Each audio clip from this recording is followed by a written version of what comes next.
What's going on, guys? I'm Tommy and I'm coming at you with an action figure review. Today I'm going to be reviewing Hasbro The Black Series, Admiral Ackbar, and First Order Officer 2-pack. I myself am a big collector of the First Order faction, and this particular officer was one of the last members of the First Order faction that Hasbro has made that I did not yet have in my collection. This release was originally a Toys R Us exclusive. You can see that by the chrome Toys R Us sticker. Man, do I miss Toys R Us. There are some locations in the United States now, but it's just not the same. I miss the magic of the big box Toys R Us stores back in the day, and this sticker is a great reminder of those good memories. This 2-pack is in what was pretty standard for the Star Wars Black Series 2-pack packaging. This is it used to be the standard style for them back in 2017. Up at the top here, you have the Black Series logo, a nice big plastic window showing you both figures and their accessories. You have down at the bottom right an illustration in black and white of both the characters, as well as your characters' names in a couple different languages. On this side of the box here, you do have just the names of the characters again, and on the back of the box, this is really cool. I really like this art on the back of the box here. You have those images we saw of the characters blown up quite a bit from the front of the box, and you have your Black Series logo up top, as well as bios for each character in about 1,000 different languages. These bios read, for Admiral Ackbar, Ackbar became a Grand Admiral in the New Republic, winning many victories, including the pivotal Battle of Jakku. He retired to Mon Cala, but was coaxed back into service with the Resistance by Leia Organa. And for the First Order Officer, the officers of the First Order military forces show unwavering allegiance to Supreme Leader Snoke, leading his massive armies and fleet in a relentless drive to dominate the galaxy. Down here you have your legalese. Please don't consider feeding these action figures to your babies. On this side of the box you have some of the wraparound window here with the name of the characters and just have Ackbar in the big text, and then on the bottom of the box you have even more legalese, and on the top absolutely nothing. That does it for the packaging. Let's get these opened and check them out.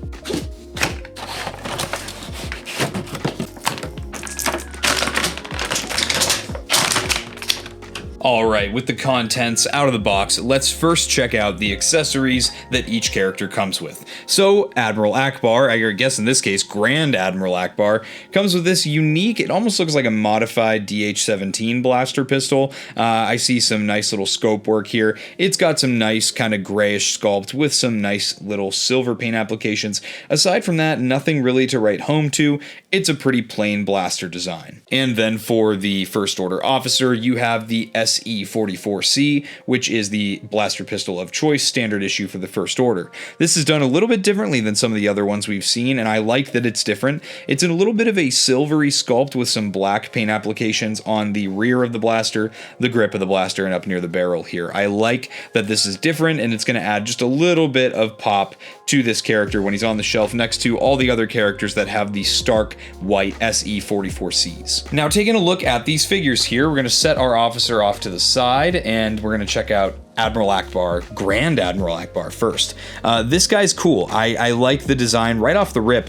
I really do have to say, even for 2017, where, you know, the figures were kind of not the greatest, I think the paint applications on the face are done extremely well. For Mon Cala, they've done a great job of kind of blending, almost, I don't know if I want to call it dry brushing, but the paint application choices they've gone with here for the different layers of the skin tone are awesome. It looks so realistic here, and the way they've painted the eyes look amazing as well. They've done a fantastic job painting the Grand Admiral here. He's got some nice layers to the paint on the eyes because he does have irises, it looks like, if you look very closely. And then he's got his little rank plaque here for the Admiral rank. And again, you got that awesome skin tone paint job that goes down to the arms here. They've seriously done a great job. He does have one hand that's sculpted like an open idle hand, the other one sculpted to hold a blaster. I think they've done a great job here. Aside from that, there's not much else to write home to in the way of paint applications, just your basic sculpted detail. You have your belt that's painted on the tunic here, but there's nothing really to write home to. The pants have a nice texture to them as well. This is actually a pretty good looking figure. This is even to 2024 standards, this is pretty incredible for how plain this character design is. I think Hasbro did a really good job emulating a really cool and interesting character design. Looking at articulation on Admiral Ackbar, it looks like the way that the jaw opens and closes is there's a hinge inside the neck here. You just open it and close it and he can be talking. It's very, very cool actually. It's a very fun little gimmick. I find myself mesmerized by it. Aside from that though, there's not much else you can do with his head. It doesn't seem to be able to turn left or right at all, and it's just this really fun little opening mouth feature, and I actually really like it. I should also preface with this guy that this is an older figure, so you should expect older articulation from this guy. He is going to have hinge and swivels at the shoulders, no butterfly joints. So the hinge gets you to about that 90-degree mark, and the shoulders do swivel a full 360 degrees. He does have single jointed elbows. I won't really call them deep cut, but they do get you to 90-degree bend, as well as a swivel at the top of the elbow there. And then he also has a hinge and swivel at the wrists, and that hinge on the right wrist is a horizontal hinge. Hinge on the left wrist is also a horizontal hinge. He's got a ball joint at the midsection here. It gives you a tiny bit of range, nothing crazy. You're not going to get any absolutely nuts forward or back or anything like that. The bottom of the tunic is a rubbery overlay here, which does kind of expose the ball joint at the hips, and it does get out of the way nicely because of the cut at the center here. He does also have a cut for a thigh swivel about midway through the thigh. That's very nice too. Some ugly, dated, pinned, double jointed knees on this character. These do get you a decent amount of bend. However, just from the front, I just don't really like the way the pinned, double jointed knees look. I think they look kind of ugly. And then down here at the ankles, you have a forward facing pin for rocker, as well as a hinge, which gives you plenty of forward and plenty of back. Overall, I'm actually pretty impressed by the articulation on this guy, and he actually looks really good too. I would go so far as to say that this Admiral Ackbar would hold up to today's standards with your newer Black Series figures. Now taking a look at our First Order officer, this dude is basically Sid from Toy Story if he grew up and became an evil space Nazi. This dude obviously was made before photoreal was introduced into the line heavily, so he has some interesting paint applications. He looks almost alien in that way. He has a tiny little printed First Order cog on the hat there. I do like that, along with the glossy paint for the brim of the hat. He does also have, I wonder what this says in the Arabesh here on the arm. That's cool though. I never noticed that little printed band. That's pretty neat. His little code cylinders are painted in almost like a gold color, and then the belt buckle's painted as well. Aside from that, this is very, very plain. This is extremely plain. This is very, very common though for officers of all factions in Star Wars. The naval outfits tend to be extremely plain, and I'm completely fine with that. I think the little details that they do have on this guy are very cool, and the plain design looks fine, and I'm honestly not too bothered by the lack of photoreal. I think it looks okay, especially because this guy's not a named character. It doesn't bug me at all. Checking out the articulation on this guy here, he seems to have a ball and hinge at the neck, so he can look down a little bit here. Oh, and the hat comes off. How about that? I was kind of wondering if the hat came off. Look at that drippy, high and tight fade he's got as well. That's awesome, dude. He can look up quite a bit as well, which is actually pretty good. He can get a little bit of tilt out of that neck. I don't think it's intentional though. And he can look right and left. He also does not have butterfly joints, but does have the hinge and swivel at the shoulders. He can get about 90 degrees at the hinge there, as well as a 360 degree swivel. He's got some deep cut single jointed elbows that get you actually just past that 90 degree mark, which is nice, and a swivel at the top of the elbow. He also has hinge and swivels at the wrists here. He has a horizontal hinge at the right wrist, and of course another horizontal hinge at the left wrist. He has at the belt, because you'll see that the bottom of the tunic with the belt is again a rubbery overlay, like with Admiral Ackbar.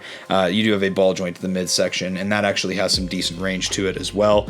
He does have some ball joints at the hips, and you'll see the bottom of the tunic here does move out of the way again very nicely for that ball joint. He also has a cut for a thigh swivel about midway through the thigh, and then down here again we have those ugly pinned double jointed knees. Those also, again, they have really good range to them, but these ones look even more ugly than Admiral Ackbar's do. Just very, very, you know, old school action figure. You know, this would pass in 2017, but I don't think it'd pass now for the standards we have.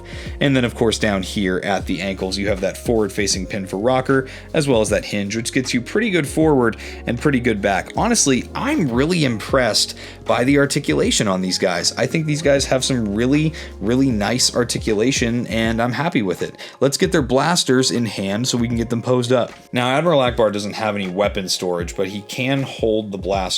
His trigger finger will actually fit into the trigger guard of the blaster as well, which is super cool.